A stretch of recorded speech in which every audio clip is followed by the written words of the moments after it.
Study pharmacy में आज जो है कोगुलेशन ऑफ ब्लड या क्लॉटिंग ऑफ ब्लड, रक्त का थक्का जमना, ब्लड का थक्का जमना, ठीक है। मैं आज इसकी वीडियो लेके आया हूँ। जिन्होंने अभी तक चैनल को सब्सक्राइब नहीं किया वो जाकर चैनल को सब्सक्राइब कर लीजिए, बेल आइकन जरूर दबा लीजिए, जिससे क्या है आपको आगामी वीडियो की जानकारी मिल जाए, ठीक है। तो स्टार्ट करते हैं, डिस्कस करते हैं क्लॉटिंग ऑफ ब्लड की, ठीक है।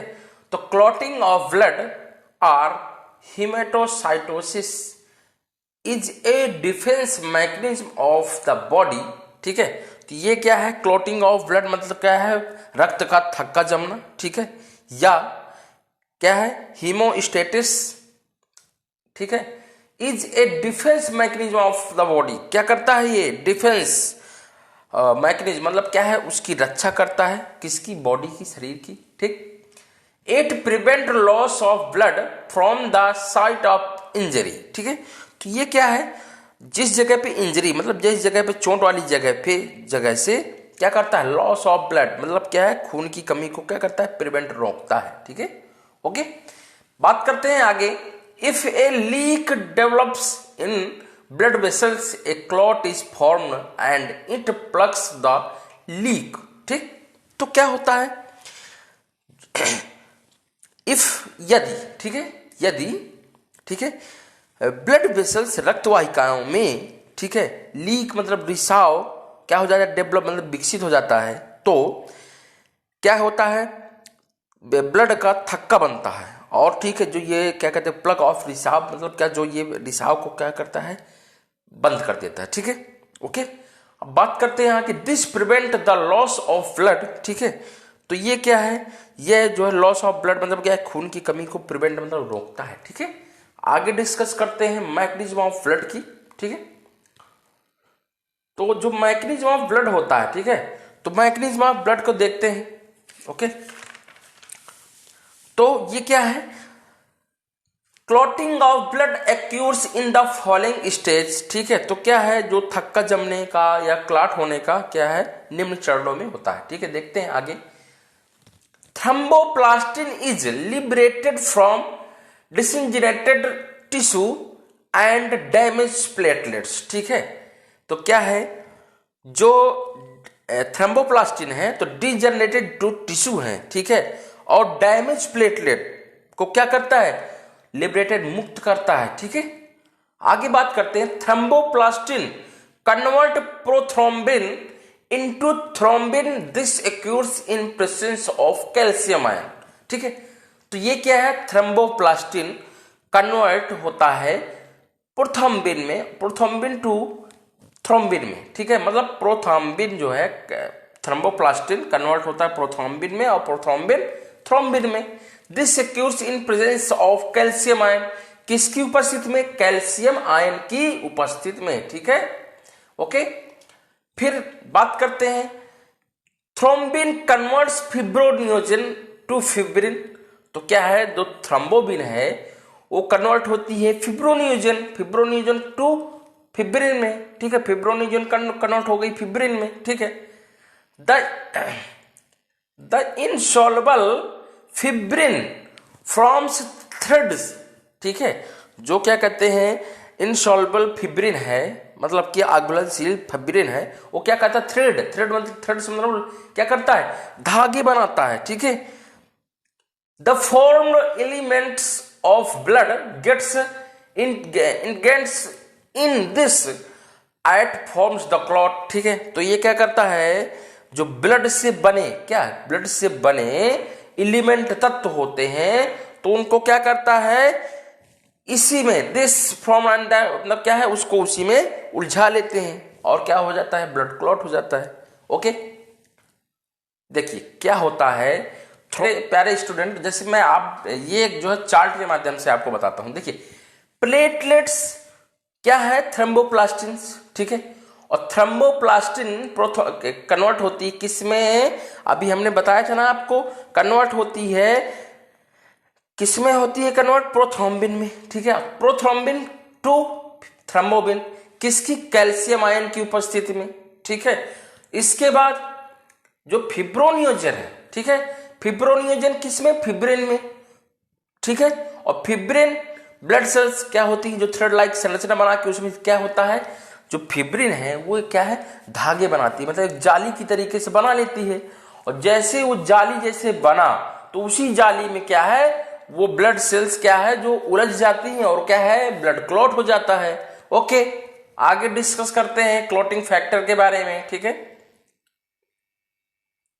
तो clotting factor, the various factor involve in the scheme of clotting describe above are the degenerated by numbers of factors, ठीक है।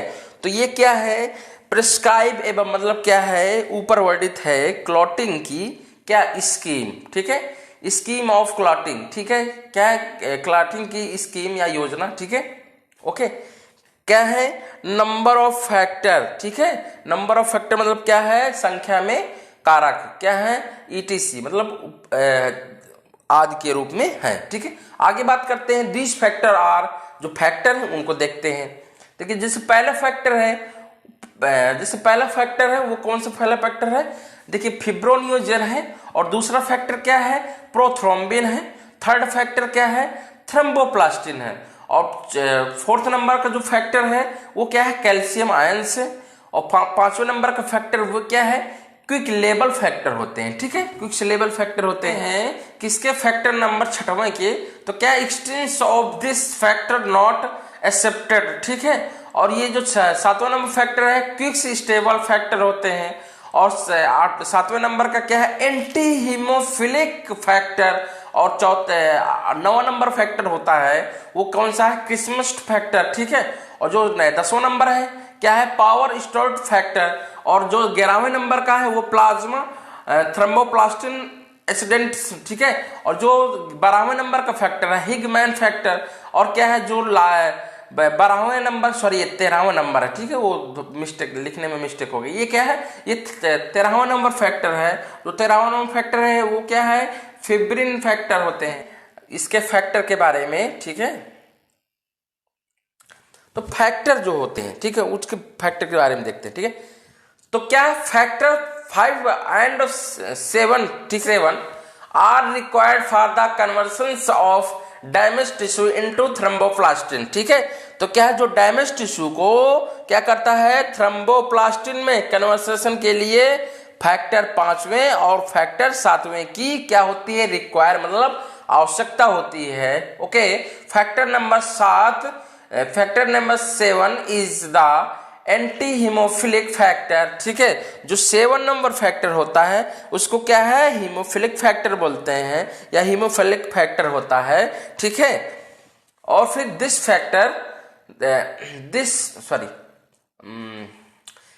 Factor absence of this factor leads to the disease called haemophilia, ठीक है। और क्या है, इसी जो क्या कहते हैं फैक्टर के क्या है अभाव में क्या होता है, हीमोफिलिक नामक रोग हो जाता है, ठीक है।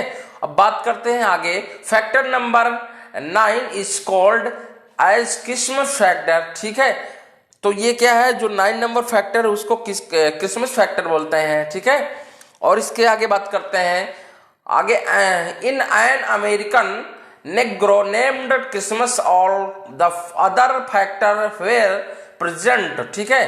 तो ये क्या थे, जो फैक्टर नंबर 9 था तो उसमें क्या है, एक अमेरिकी निग्रो के नाम से क्या है, एक अन्य सभी फैक्टर मतलब उसमें क्या है, जितने भी फैक्टर थे वो सब फैक्टर अन्य फैक्टर मौजूद थे, बट लेकिन आगे देखते हैं, but his blood did not clot, मतलब उसका ब्लड जो है क्लॉट नहीं हुआ, मतलब ब्लड नहीं जमा, ठीक है।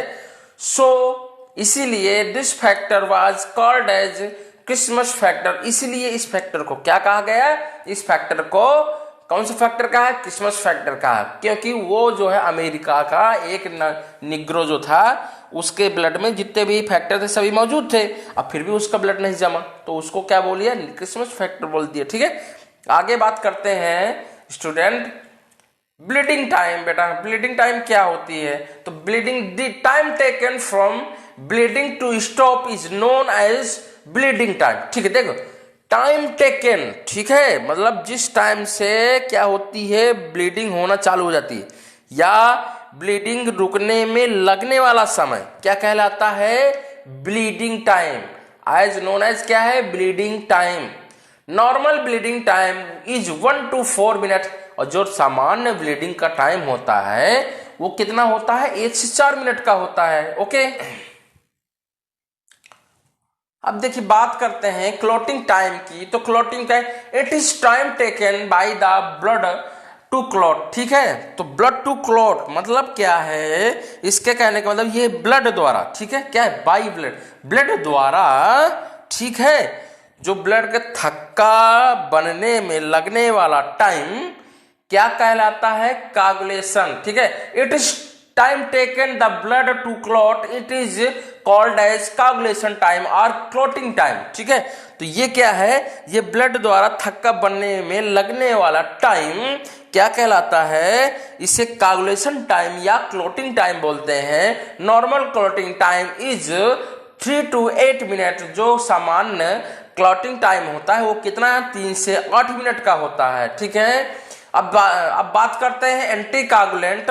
एंटीकागुलेंट होते क्या हैं, ये कैसे क्या होते हैं, ठीक है। तो बात करते हैं, डिस्कस करते हैं। These are chemical substances which prevent the clotting of blood, मतलब ऐसे सब्सटेंस, ऐसे केमिकल सब्सटेंस जो क्या करते हैं, हमारे ब्लड को क्लॉटिंग होने से रोकते हैं, ठीक है। या ऐसे भी बोल सकते हैं कि ऐसे केमिकल सब्सटेंस जो जिसकी वजह से हमारा ब्लड नहीं जमता, ठीक है। तो वो कौन कौन से हैं, एग्जाम्पल में कौन कौन से, हेपेरिन है, और क्या है, डाइकोमरोल है, ठीक है, और क्या है, सोडियम ऑक्सीलेट है, सोडियम सिट्रेट है, पोटेशियम सिट्रेट है, पोटेशियम, ठीक है, 2 बार लिख गए, potassium oxalate and potassium citrate, ठीक है।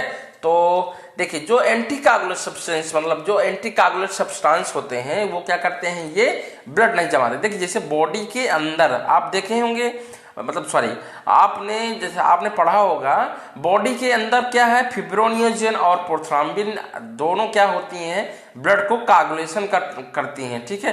और जो हेपेरिन होती है वो क्या है, इन्हीं के अंदर ब्लड को जमने नहीं देती, ठीक है। और जैसे ब्लड में कहीं भी कट पार्ट होता है, कहाँ वहां पे क्या है, हेपेरिन क्या है, वो नष्ट हो जाती है, और फिर वहां पे जो है प्रोथ्राम्बिन और फिब्रोनियोजन प्रवर करके और क्या करती हैं, ब्लड का कागुलेशन कर देती हैं। जैसे मैंने आपको बताया, जो क्या करती है, फिब्रिन क्या करती है, एक धागे जैसी संरचना बना लेती हैं और वहां पे कागुलेशन हो जाता है, ठीक है।